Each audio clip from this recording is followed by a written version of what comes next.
I want you to imagine that you're an obstetrician gynecologist like me. And I want you to imagine that you are a pro-choice obstetrician gynecologist like I used to be. Your patient today is 17 years old.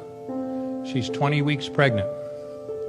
Now, if you could see her baby, which is very easy to do on an ultrasound, her baby would be as big as the length of your hand, from head to rump, from your middle finger to your wrist. That big. She's been feeling her baby kick for the last 2 weeks, but now she's asleep on an operating room table, and you're there to help her with her problem. You walk into an operating room scrubbed and gowned, and to the right of the table, of the operating table, there's a smaller table where your instruments are located. And the first thing you're going to reach for is a suction catheter. It's about 9 inches long, it's clear plastic, and I want you to picture yourself putting this up through the vagina, through the cervix, and into the uterus, and then instruct your circulating nurse to turn on the suction machine. Now what you'll see is pale yellow fluid running through the tubing into the machine.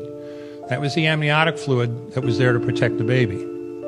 Now if she were only, and I told you, a 20-week baby, head to rump, not counting the legs, is the middle of your finger to your wrist.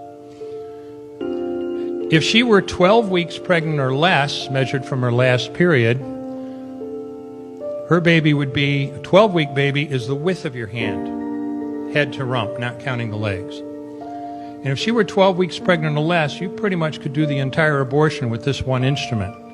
But babies this big don't fit through catheters this size. When you're done with that, you reach for your Sofer clamp. You get your Sofer clamp. It's about 13 inches long. It's stainless steel. And the business end, when you get a hold of this, look at it. It's about 2.5 inches long and 1/2 inch wide. And when you get this in your hands and look at it, you're going to feel it's a heavy clamp. And there are rows of sharp teeth. This is a grasping instrument. When it gets a hold of something, it does not let go. A D&E abortion, a second trimester D&E abortion, is a blind procedure. You can't see anything. It's all done by feel. So picture yourself, and I'm serious, picture yourself putting this up through the uterus. Be really careful, because the walls are thin and soft, and it is easy as pie to go right through them. Then grasp with the instrument. Grab hold of anything you can. You can't see what you're doing, just grab something. And feel yourself pulling, and I mean hard. And out pops the leg that big, which you put down on the table. Reach in again. Grab blindly. Pull hard. Out comes an arm the same length, which you put down on the table. And reach in with this instrument again and again and tear out the spine, the intestines, and the heart and lungs.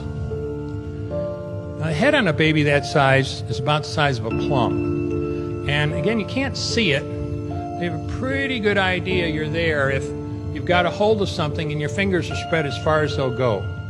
You know you did it right if you crush down on the clamp and white material runs out of the cervix. That was the baby's brains. Now you can pull out skull pieces. You have a bad day like I had a lot of times. Sometimes a little face comes back and stares back at you. Congratulations. You just successfully performed a second trimester D&E abortion. You just affirmed her right to choose. You just made $800 cash in 15 minutes. And when somebody goes, I'm pro-choice, then I hope they understand exactly what it is that they're championing.